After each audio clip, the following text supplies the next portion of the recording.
বিসমিল্লাহির রহমানির রহিম। আসসালামু আলাইকুম ওয়া রাহমাতুল্লাহি ওয়া বারাকাতুহু।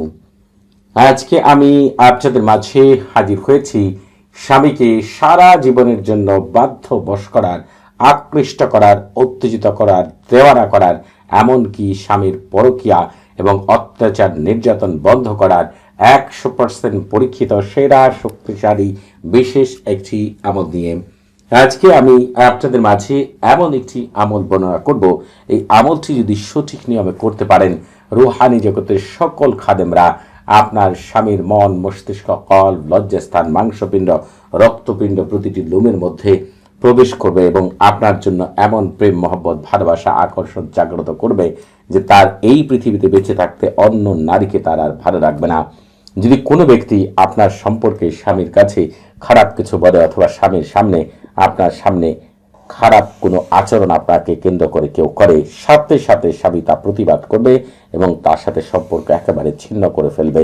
যদি সেটি স্বামীর মাও হয়, বোনও হয়, তার ভাবি হয় অথবা নিকটতম কোনো ব্যক্তি হয়, যে ব্যক্তি খুশি সেই ব্যক্তি হোক না কেন, একবারের জন্য যদি এই আমল করতে পারেন, স্বামী আপনার প্রেম, মহব্বত, ভালোবাসা, আকর্ষণে এমন দেওয়ানা হবে, আপনার কথায় উঠবে এবং বসবে, আপনার জন্য এমন পাগল পারা হবে, এমন আকৃষ্ট হবে, এমনভাবে আপনার প্রতি পাগল পারা হবে যা আপনি কল্পনাও করতে পারছেন না। শুধুমাত্র এই আমলটিকে সঠিক নিয়মে কিভাবে করতে হয় সেই সম্পর্কে জানতে হবে। এমন কোনো কিছু আমি আপনাদেরকে এই ভিডিওর ভিতরে বলে দিব যে বিষয়গুলোকে হযরতে সুলাইমান আলাইহিস সালাম, হযরত আসিফ ইবনে বারকি রহমাতুল্লাহ আলাই, আহমদ আল বনি সহ পৃথিবীর শ্রেষ্ঠ শায়করা ব্যবহার করতেন এবং তাদের তদবিরগুলো শতভাগ কাজ হতো। কেন হতো আর কেন আজকাল তদবির করলে ভালো কিছু আসে না, তাও আমি এই ভিডিওর ভিতরে তুলে ধরবো ইনশাআল্লাহ। আজকাল দেখা যায় বেশিরভাগ মা ও বোনেরাই ফোন করে বলেন স্বামী আগের মতো ভালোবাসে না, কথা শুনে না। প্রথম জীবনে স্বামী যেমন আমার প্রতি আকৃষ্ট ছিল, দেওয়ানা ছিল, বাধ্যবশ ছিল, আমার কথায় উঠতে বসতো, আমার প্রতি এমনভাবে পাগল পারা ছিল যে আমি ছাড়া অন্য কোনো কিছু চিন্তা করতে পারতো না। এখন স্বামীর ভিতরে সেই ভালোবাসা আর খুঁজে পাওয়া যায় না। এই ধরনের বিষয়গুলো আপনাদের ভিতরেও ঘটতে পারে। আপনারা দেখবেন স্বামী আগের মতো আর বাধ্যবশ নেই, কথা মতো চলে না, আপনাকে ভালোবাসে না, আপনার পরিবারের সদস্যদের দেখতে পারে না, আপনার মাকে দেখতে পারে না, আপনার রক্তের সম্পর্ক রয়েছে এমন কোনো ব্যক্তিকে সহ্যই করতে পারে না এবং স্বামী পরকীয়ায় লিপ্ত হয়ে গিয়েছে, নেশাগ্রস্ত হয়ে গিয়েছে, স্বামীর আচরণ খুবই খারাপ হয়ে গিয়েছে। এগুলো কিন্তু আপনি ঘটে না। এই বিশেষ বিষয়গুলো ঘটার পিছনে অবশ্যই উল্লেখযোগ্য কারণ রয়েছে। আপনারা দেখবেন অনেক সময় স্বামী স্ত্রীর সম্পর্ক খারাপ করার জন্য শ্বশুরবাড়ির শত্রুরা, আশেপাশের শত্রুরা অথবা অন্যান্য শত্রুরা অনেক উপায়েই বিভিন্ন কথার দ্বারা, বিভিন্ন কানে খারাপ কিছু দেওয়ার মাধ্যমে স্বামী স্ত্রীর সম্পর্ক নষ্ট করার জন্য অনেক কিছু করে থাকে। আর যখন এটিতে কাজ হয় না, তখন তারা খারাপ ত্রান্তিক, খারাপ মানুষের সান্নিধ্য নিয়ে থাকে। দেখা যায় তারা বিভিন্ন উপায়ে জাদুকুফুরি করে, বাঞ্ছনা করে, জিন চালান দিয়ে স্বামী স্ত্রীর সম্পর্ক এমনভাবে নষ্ট করে দেয় যে স্বামী স্ত্রীকে সহ্যই করতে পারে না।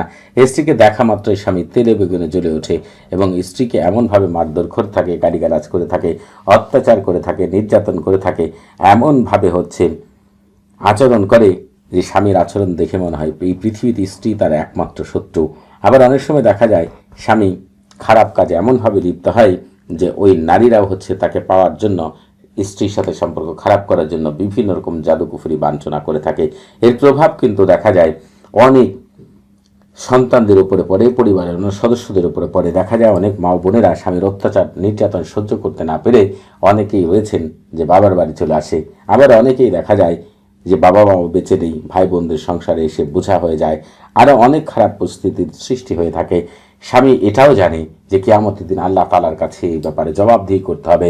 স্ত্রীর সাথে সে কেমন আচরণ করেছিল, স্ত্রীর হক ঠিকমতো আদায় করেছিল কিনা, সন্তানদের, মা বাবা, পরিবারের হক আদায় করেছিল কিনা। এখনকার যুগে দেখা যায় স্বামী স্ত্রীকে একেবারে দেখতেই পারে না। সন্তানদের খেয়ে আছে না না খেয়ে আছে, সন্তানরা কিছু খেলো না, তারা কিছু পড়লো কি পড়লো না, সেদিকে কিন্তু স্বামীর খেয়াল নেই। দেখা যায় পরনারীর প্রতি এমন আকৃষ্ট। আবার অনেক সময় দেখা যায় এই সংসারে অশান্তির মূল কারণ হয়ে যায় শাশুড়ি, অর্থাৎ স্বামীর মা, অথবা দেখা যায় স্বামীর বোন, অথবা দেখা যায় তার যা, অর্থাৎ তার ভাবি। এই সব কিছুই সংসারে অশান্তির মূল বিষয়। আবার অনেকের ক্ষেত্রে দেখা যায় অজানা অনেক শত্রু রয়েছে। আগে কারোর সাথে দেখা যায় কোনো বিষয় নিয়ে তর্ক হয়েছে, যে তার স্বামী স্ত্রীর মধ্যে সম্পর্ক নষ্ট করা, যেমন খারাপ কিছু করে দিয়েছে যে স্বামী স্ত্রী কেউ কাউকে সহ্যই করতে পারে না। দেখা যায় বর্তমান প্রতিশোধ নেওয়ার জন্য মুখ্যম অস্ত্র মানুষ মনে করে জাদু, কুফুরি, জিন চালানি। এগুলো তো একেবারে মন্ত্র পড়ে, দেখা যায় কুফুরি মন্ত্র করে এমনভাবে করে যে জিনদের দায়িত্ব হয়ে যায় ওই কাজগুলো করে দেওয়ার। তবে একটি কথা মনে রাখবেন, জাদু, কুফুরি, বাঞ্ছনা যত কঠিনই হোক না কেন, আমার জানা মতে আমি মনে করি যে পবিত্র কোরআনের আমলের সামনে কলা পাতা কচু পাতার মতো তুচ্ছ। আজকে আমি আপনাদেরকে এমন একটি আমল কথা বলে দিব, এই আমলটি যদি সঠিকভাবে করতে পারেন তাহলে আপনার স্বামীর মন, মস্তিষ্ক, কল, লজ্জাস্থান, মাংসপিণ্ড প্রতিটি লোমের মধ্যে এমনভাবে আপনার প্রতি আকর্ষণ, ভালোবাসার জন্ম নিবে যে স্বামী আপনি ছাড়া অন্য কারো কথা শুনতে চাইবে না, অন্য কারো কণ্ঠ তার ভালো লাগবে না, অন্য কারোর সাথে কথা বললে সে স্বাদ পাবে না, কারো দিকে তাকালে সেই আকর্ষণ পাবে না। আপনার ভিতরে যা পাবে অন্য কারো ভিতরে সেটা পাবে না, অন্য কোন নারীকে তারা চোখে ধরবে না। শুধু আপনাকে এই আমলটিকে আমি যেভাবে বলবো সেইভাবে করতে হবে। আশা করি সেভাবে যদি করতে পারেন স্বামীকে সারা জীবনের জন্য পাবেন ইনশাআল্লাহ। আজকে যে আমলটি বর্ণনা করবো এটা কিন্তু সাধারণ কোনো আমল না। এই আমলটি Bangladesh, America, France, Japan, London, Spain, Sweden, Belgium, Italy, Switzerland, Netherlands, Saudi Arab, Dubai, Bharat, Pakistan সব বিশ্বের প্রায় 141টি দেশের মা ও বোনেরা এই আমল করে কিন্তু চমৎকার রেজাল্ট পেয়েছেন। অতএব আপনারা এই আমল থেকে আমি যেভাবে বলবো যদি সেইভাবে করতে পারেন, এই আমলের কার্যকারিতা দেখে আপনারা আনন্দে আত্মহারা হয়ে যাবেন ইনশাআল্লাহ। কারণ এত বিশেষ জিনিস এখানে উল্লেখ করব যা আর কোথাও উল্লেখ নেই, ইউটিউবের জগতে কারো ক্ষমতা নেই এই ধরনের আমল দেওয়ার জন্য। প্রতিটি শায়েকদেরকে আমি বলবো, অনেকেই রয়েছেন ধোঁকাবাজি করেন, বলেন কোনো হাদিয়া লাগবে না, অল্প হাদিয়া লাগবে, নিয়ে তারপরে জিন মিষ্টি খেতে চায়, দেখা যায় আপনার বিভিন্ন কিছু জিন চাই, এগুলো বলে থাকেন। এগুলো কিন্তু একটা ভ্রান্ত ধারণা, এগুলো কেউ বিশ্বাস করবেন না। যারা এই ধরনের কাজ করবে সাথে সাথে তাদের কাছ থেকে দূরে থাকার চেষ্টা করবেন। অনেক মানুষ রয়েছে বর্তমানে এই রুহানি জগতের মাধ্যমে মানুষের সাথে প্রতারণা করে থাকে। আমি তাদেরকে বলবো প্রতারণা করার দরকার কি, ভালো করে আমল শিখুন, মানুষকে আমল তদবির করে দেন, উপকৃত করুন। আল্লাহ তাআলা সবাইকে তো এই সেক্টরে কবুল করেন না। আপনারা যারা প্রতারণার জন্য এসেছেন একটি কথা মনে রাখবেন, আল্লাহ তাআলা যখন আপনার উপর প্রতিশোধ নেবেন তখন কিন্তু আপনি যা যা মানুষের কাছ থেকে নিয়েছেন সব কিছু দিয়েও আপনার রূপ বা অন্য কোনো কিছু ধ্বংসকে আপনি ঠেকাতে পারবেন না। অতএব খবরদার, এখন থেকে ভালো হয়ে যান, কোনো মা বোনের সাথে এই ধরনের প্রতারণা করবেন না। আজকে যে আমলটি বর্ণনা করছি, আমলটি বর্ণনা করতে গিয়ে লন্ডনের একজন বোনের কথা সবচাইতে বেশি মনে পড়ছে। দেখা যায় তিনি বিয়ের পর 3 বছর পর্যন্ত ভালো ছিলেন, এরপরে তার স্বামীকে পাওয়ার জন্য এমনভাবে জাদুকুফুরি করেছিল, এমন বিচ্ছেদ জাদু করেছিল যে কেউ আর কারোর সাথে সম্পর্ক রাখতেই চাচ্ছিলেন না। একেবারেই সংসারটা তছনছ হয়ে গিয়েছিল। ওই বোন এর আগেও প্রায় 23 জন শায়েকের কাছে গিয়েছিলেন। অনেকেই ধোঁকাবাজি করেছে, অনেকেই প্রতারণা করেছে, আরও কত কিছু ঘটেছে আমি আপনাদেরকে বলে বোঝাতে পারবো না। ঠিক সেই মুহূর্তে ওই বোন ইউটিউব থেকে আমার সাথে যোগাযোগ করেন। তার সব কিছু দেখে বললাম যে এই সমস্যা, এবং তিনি যখন এই আমল করেন, এই আমলের কার্যকারিতা দেখে ওই বোন আনন্দে আত্মহারা হয়ে গিয়েছিলেন, এবং এত দ্রুত যে স্বামী তাকে দেখতে পাচ্ছিলেন না, ওই স্বামী তার সাথে বাজার করলো একসাথে, এবং তার রান্নার প্রশংসা করলো, এবং এমনভাবে একে অপরের প্রতি আকৃষ্ট হয়ে গিয়েছিল যে ওই বোন আনন্দের এমনভাবে কেঁদেছিলেন যে আমি আপনাদেরকে বলে বোঝাতে পারবো না। আপনারা শুধু এই আমল থেকে আমি যেভাবে বলবো যদি সেইভাবে করতে পারেন তাহলে এত চমৎকার রেজাল্ট পাবেন যে আপনারা কল্পনাও করতে পারবেন না। আপনারা যে আগে আমল করেছেন, তদবির করেছেন, শায়েকদের কাছ থেকে আমল তদবির নিয়েছেন, কি কি ভুল ছিল সেখানে পুরোপুরি বিষয়টি আমি আপনাদের মাঝে তুলে ধরবো। শুধু আপনাদেরকে পরিপূর্ণ বিষয়টি বুঝতে হবে এবং সেই অনুযায়ী আমল করতে হবে। এই আমল করার শুরুতেই আপনারা যে কাজটি করবেন, এই আমল থেকে করার আগে একটি নির্জন জায়গা বেছে নেবেন, অথবা একটি নির্জন ঘর বেছে নেবেন। ঘরে আমল করলে ঘরের দরজা সম্পূর্ণরূপে বন্ধ করে পাক পবিত্র হয়ে অজু করে জায়নামাজে বসে কেবলামুখী হয়ে মুখে মিষ্টি জাতীয় জিনিস নিয়ে স্বামীর চেহারার কথা মনে মনে চিন্তা করে আল্লাহ তাআলার উপর পূর্ণ ভরসা করবেন। আর এই খাদেমরা আল্লাহ তাআলা হুকুম আপনার পূর্ণ কাজ করে দিবে। পূর্ণ বিশ্বাস নিয়ে আমল করবেন। কোনো সন্দেহ অবিশ্বাস নিয়ে আমল করলে খাদেমরা বুঝতে পারে, আর বুঝলে কিন্তু আপনার আমল সঠিকভাবে করে দিবে না। অতএব পূর্ণ বিশ্বাস নিয়ে দয়া করে আমল করবেন। আপনারা যে কাজটি করবেন এই আমল করার ক্ষেত্রে সোমবার দিন আমলটি করার চেষ্টা করবেন, এবং সোমবারে কিবলামুখী হয়ে বসে বলবেন, সোমবারের আকাশের মুআক্কেল ফেরেশতাদের সর্দার হযরত জিবরাইল আলাইহিস সালাম এবং তার কাদেম হযরত শামকাঈল আলাইহিস সালাম, জমিনের মুআক্কেল ফেরেশতা হযরত আবু আব্দুল্লাহ হারিস আলাইহিস সালাম, আপনারা আল্লাহ তাআলার ইচ্ছায় আমার স্বামীকে সারা জীবনের জন্য বাধ্যবশ করার জন্য, আকৃষ্ট করার জন্য, আমার দেওয়ানা করার জন্য, পরকীয়া বন্ধ করার জন্য এবং আমার কথা মতো চালানোর জন্য আল্লাহ তাআলার হুকুম আমাকে বিশেষ সাহায্য সহযোগিতা করুন। এই কথাটিকে 3 বার বলবেন, এরপর আমল শুরু করবেন। আমল করার শুরুতেই সারফুল উম্মার এবং তাহসিন করে নেবেন।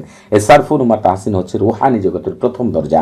আপনি যদি কোনো ঘরের প্রথম দরজায় ঢুকতে না পারেন, ঘর থেকে যেমন কোনো কিছু বের করতে পারবেন না, ঘরের ভিতরে কোনো কিছু রাখতে পারবেন না, ঠিক তেমনি সারফুল উম্মার এবং তাহসিন ছাড়া কোনো আমল করলে ওই আমল থেকে কখনোই পূর্ণাঙ্গ রেজাল্ট পাবেন না। অনেক শায়েখ রয়েছেন আমল তদবির করে দেন, কোনো কাজ হয় না। এর কারণ কি? আপনার সারফুল উম্মার তাহসিন জানা নেই। যদি জানা না থাকে অবশ্যই জেনে নেবেন। আপনারা অনেকেই নিজেরাও আমল তদবির করেন কিন্তু পূর্ণাঙ্গ রেজাল্ট পান না। এর কারণ কি? আপনাদেরও সারফুল উম্মার তাহসিন জানা নেই। অতএব আপনাদেরকে বলবো, আমল তদবির করার আগে অবশ্যই সারফুল উম্মার এবং তাহসিন করবেন, তারপরে আমল তদবির করবেন। এই ভিডিও ডেসক্রিপশন বক্সে সারফুল উম্মার এবং তাহসিনের লিঙ্ক পেয়ে যাবেন, সেখান থেকে সারফুল উম্মার তাহসিন করবেন, তারপরে আমল করবেন। আর সোমবার যে আমল করবেন, সোমবারেও কিন্তু স্বামীকে বাধ্যবশ করার জন্য অনেক চমৎকার কিছু মুহূর্ত রয়েছে, যখন আমল করলে সারা জীবনের জন্য কামিয়াবি লাভ করবেন এবং তৎক্ষণাৎ রেজাল্ট পাবেন। আশা করি সেই সময় নির্বাচন করবেন। সেই সময় নির্বাচন করার জন্য এই ভিডিও ডেসক্রিপশন বক্সে একটি ভিডিও লিঙ্ক পেয়ে যাবেন। ওই ভিডিওটি শুরু থেকে শেষ পর্যন্ত দেখলে জানতে পারবেন কোন সময় আমল করে পূর্ণাঙ্গ রেজাল্ট পাওয়া যাবে। আর আপনারা যারা এখন আমাদের চ্যানেলটি সাবস্ক্রাইব করেননি, তারা অবশ্যই আমাদের চ্যানেলটি এখনই সাবস্ক্রাইব করে রাখবেন এবং আমাদের পাশে থাকার বেল বাটনটি এখনই অন করে দিবেন। আপনারা আমাদের চ্যানেলের মাধ্যমে পবিত্র কোরআনের গুপ্ত আমল, রুহানি জগৎ, ফেরেশতা জগৎ, জিন জগতের অনেক আশ্চর্য আমল পাবেন। ইউটিউবে আমার 2টি চ্যানেল রয়েছে, 2টি চ্যানেলে প্রায় 3000 আমল পেয়ে যাবেন। প্রতিটা আমল হবে শতভাগ পরীক্ষিত। যে সমস্যায় রয়েছেন সেই বিষয়ে সমাধানের জন্য আমল আমার চ্যানেলে পেয়ে যাবেন ইনশাআল্লাহ। আজকের এই আমলটি করার জন্য যে কোনো একটি সাদা কাগজ নেবেন। নেওয়ার পরে এই যে তালসামটি দেখতে পাচ্ছেন, হুবহুব এই তালসামটি আমি যেভাবে লিখলাম আপনারা হুবহুব সেইভাবে লিখবেন। লিখার পরে তালসামের চারপাশে গোল করে তাওকিল লিখবেন। বাংলায় যদি লিখেন তাহলে লিখবেন, যারা আরবি পাঠ করতে পারেন না বা লিখতে পারেন না তারা লিখবেন বাংলায় এভাবে। এই পবিত্র তালসামের খাদেমগণ আপনার দায়িত্ব গ্রহণ করুন, আকৃষ্ট করার জন্য, উত্তেজিত করার জন্য, দেওয়ানা করার জন্য, পরকীয়া বন্ধ করার জন্য, আমার স্বামীর মন, মস্তিষ্ক, কল্প, লজ্জাস্থান, আমার প্রেম, মহব্বত, ভালোবাসার আগুন জ্বালিয়ে দেওয়ার জন্য এক্ষণে জলদি তাড়াতাড়ি আল্লাহ আপনাদের ভিতরে বাহিরে বরকত দিয়ে ভরপুর করে দিন। এই কথাটি আপনারা বাংলা লিখবেন, অথবা আরবিতে লিখতে চাইলে লিখবেন, এইভাবে লিখবেন, তাওয়াক্কালু। যদি আরবি জানা থাকে, আশা করি আপনাদের অনেকেরই আরবি জানা আছে, তাওয়াক্কালু ইয়া খুদ্দামা হাজাত তালসাম বিজালবি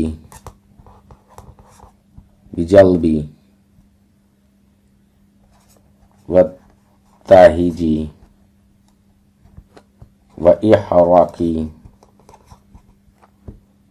কলবি ফারজি লুব্বি ও শাহওয়াতা ফুলান বিন ফুলানাতুন বি মুহাব্বতি ওয়া মাওয়াদ্দাতি আরুহা আরাজালু সাতু বারাকাল্লাহু ফিকুম ওয়া আলাইকুম। শেষের কথাটুকু লিখে দিচ্ছি, বাকিটা আপনারা আপনাদের মতো করে লিখে নেবেন দয়া করে। বারাকাল্লাহু ফিকুম ওয়া আলাইকুম। আপনারা আপনাদের মতো করে লিখে নেবেন। আপনাদের যখন এভাবে লেখা শেষ হয়ে যাবে, তালসামটিকে আপনাদের সামনেই রাখবেন। তালসামটি সামনে রেখে পবিত্র কোরআনে চলে যাবেন। আপনারা প্রত্যেকেই জানেন, এখন আমি পবিত্র কোরআনের কোন আয়াত দেখাবো। যাদের জানা নেই তারা হচ্ছে নতুন, যারা তারাই কেবল জানেন না, পুরাতন প্রত্যেকেই আয়াতটি জানেন আমি কি দেখাবো। এখন আপনারা হচ্ছে শুরুতেই একবার বিসমিল্লাহির রহমানির পাঠ করবেন, তারপরে অসসামাই যাতিল বুরুজ থেকে শুরু করে ওয়ারাহম আযাবুল হারিক পর্যন্ত আপনারা দেখেন ওয়ারাহম আযাবুল হারিক পর্যন্ত পাঠ করবেন। যখন আপনাদের ওয়ারাহম আযাবুল হারিক পর্যন্ত পাঠ করা শেষ হয়ে যাবে, তখন এই সূরার জন্য তাওকিল বলবেন, তালসাম সামনে রেখে এগুলো পাঠ করবেন। যারা আরবি পাঠ করতে পারবেন না, বাংলা উচ্চারণ স্ক্রিনে পেয়ে যাবেন। আপনারা যেটি কাজ করবেন সেটি হচ্ছে ওয়ারাহম আযাবুল হারিকে এসে বলবেন, এভাবেই পুরুক আমার স্বামীর মন, মস্তিষ্ক, কল্প, লজ্জাস্থান, মাংসপিণ্ড, রক্তপিণ্ড, প্রতিটি লোম আমার প্রেম, মহব্বত, ভালোবাসা দিয়ে। আর যদি আরবিতে বলতে চান তাহলে বলবেন, কাদা আরিকে হারাকু কালবা ও ফারজা ওয়া লুব্বা ওয়া শাহওয়াতা ফুলান বিন ফুলানাতুন বি মুহাব্বতি ওয়া মাওয়াদ্দাতি আরুহা আলাজালু ওয়া সাতু বারাকাল্লাহু ফিকুম ওয়া আলাইকুম। আপনারা হচ্ছে আবার সূরাটি পাঠ করা শুরু করবেন, ওয়াসসামাই যাতিল বুরুজ থেকে শুরু করে ওয়ারাহম আযাবুল হারিকে পৌঁছে আবার আপনারা এই নিয়মেই তাওকিল বলবেন। যখন আপনাদের হচ্ছে এই নিয়মে তাওকিল বলা শেষ হয়ে যাবে, ঠিক এই নিয়মেই হচ্ছে বিসমিল্লাহ একবার শুরুতে পাঠ করবেন এবং এই পবিত্র সূরা এবং তাওকিলকে 45 বার পাঠ করবেন, এই তকসাম সামনে রেখেই। এরপর আপনাদেরকে হচ্ছে পৃথিবীর যে শ্রেষ্ঠ কথা, যে কথাগুলোর দ্বারা হচ্ছে সুলাইমান আলাইহিস সালাম জিন জাতি এবং রুহানি জগতের সকল খাদেমদের কথা শোনাতেন। আসিফ ইবনে বারখিয়া রাহমাতুল্লাহ আলাইহি তার হাতের পুতুল বানিয়েছিলেন রুহানি জগতের সকল খাদেমদেরকে, এবং আহমদ আল বনির কথায় হচ্ছে পৃথিবীর সকল জিন জাতি এবং রুহানি জগতের সব কিছু উঠত এবং বসত। সেই বিশেষ কথাটি হচ্ছে আপনারা এই তালসাম সামনে রেখে পাঠ করবেন। না পাঠ করতে পারলে আমার মুখ থেকে শুনবেন, আমি পাঠ করে শোনাচ্ছি। বার হাতিহীন কারিরিন তাতলিহীন তোরানিন মাজজারিন বাজ্জালিন তারকাবিন বার হাসিন গালমাসিন খতিরিন কাল নাহদিন বার শানিন কাদেহিরিন নামুশাকিন বার হায়ুলা বাসকাইদাকিন কাদমাদিন আনগালারাতিন কাবারাতিন গায়াহা কাইদাহুরা শামখাহিরিন বিকাতাওনাইন বাশারিশিন তোনাশিন শামখাবারুখিন আল্লাহুম্মা বিহাক্কি কাকাইদিন ইয়াকতাশি বিলাত শাক ভিলিন আমবিলিন জাল্লামিন মাহাজামা হালমাজিন ওয়ারদাবিহিন মাহফাইদিন বিইজ্জাতিকা ইল্লা মা খাস্তা সামাহুম ওয়া বাসারহুম সুবহানা মান লাইসা কামিসলি শাইউন ওয়া হুয়াস সামিউল বাসীর। আপনারা হচ্ছে এই বিশেষ কথাটিকে আপনারা এর আগে যারা আমল তদবির করে পূর্ণাঙ্গ রেজাল্ট পেয়েছেন, অনেকের ক্ষেত্রে এটাকে 7 বার শুদ্ধ হয়েছে অথবা নিজেরা পাঠ করেছে, অনেকের ক্ষেত্রে 21 বার, অনেকের ক্ষেত্রে 41 বার। তবে আপনাদের মন যে সংখ্যায় বলবে সেই সংখ্যায় এটিকে শুনবেন, হয় 7 বার অথবা 21 বার অথবা 41 বার। তালসাম কিন্তু আপনাদের সামনেই থাকবে। এরপর আপনারা কি করবেন সেটা বলে দিচ্ছি। তবে আপনারা এই আমল করার আগে অবশ্যই এই জাহাজত নিয়ে আমল করবেন। আপনাদের বুঝতে কোনো প্রকার সমস্যা হলে, কোনো কিছু জানার থাকলে, কোনো কিছু বোঝার থাকলে প্রতি শুক্রবার এবং শনিবার সকাল 9টা থেকে রাত 11টা পর্যন্ত এই নাম্বারে কথা বলতে পারবেন। তবে নামাজের সময় নাম্বারটি বন্ধ থাকবে, সেদিকে খেয়াল রাখবেন। আপনারা যখন ইজাজত নেওয়ার জন্য আমার সাথে কথা বলবেন, আপনি কোন স্তরের মানুষ সেটা বুঝতে পারবো। যে স্তরে মানুষ হবেন সেই স্তরে ইজাজত পাবেন এবং আমার সাথে থাকা বিশেষ শক্তিগুলো আপনাদের বিশেষভাবে সাহায্য সহায়তা করবে এই আমল থেকে পূর্ণাঙ্গ রেজাল্ট পাওয়ার জন্য। এরপরে আপনারা কি করবেন এই তালসামের ক্ষেত্রে সেটা বলে দিচ্ছি। এই তালসামের মধ্যে হচ্ছে 7 বার আতর মাখবেন। প্রতিবারই ইয়া ওয়াদুদু আল্লাহ তাআলার পবিত্র নামটি পাঠ করবেন। এরপর এটাকে ভাঁজ করে একেবারে ছোট করে ফেলবেন। চেষ্টা করবেন ঘরের কোনো জায়গায় পুঁতে রাখার জন্য। সম্ভব না হলে আপনারা যে খাটে ঘুমান সেই খাটের কোনো কোনায় রেখে দিবেন অথবা ঘরের ভিতরে কোথাও রেখে দিবেন অথবা স্বামীর চলাচলের রাস্তায় পুঁতে দিবেন। আপনারা যেভাবে খুশি সেভাবে আমলটি করে দেখেন। আল্লাহ তাআলার রহমতে ওই দিন থেকে আপনার স্বামী সারা জীবনের জন্য এমনভাবে বাধ্যবশ হবে, আকৃষ্ট হবে, দেওয়ানা হবে, আপনি ছাড়া এই জীবনে আর সে অন্য কোনো কিছু চিন্তাই করবে না ইনশাআল্লাহ। সবাই ভালো থাকবেন। আসসালামু আলাইকুম ওয়া রাহমাতুল্লাহি ওয়া বারাকাতুহু।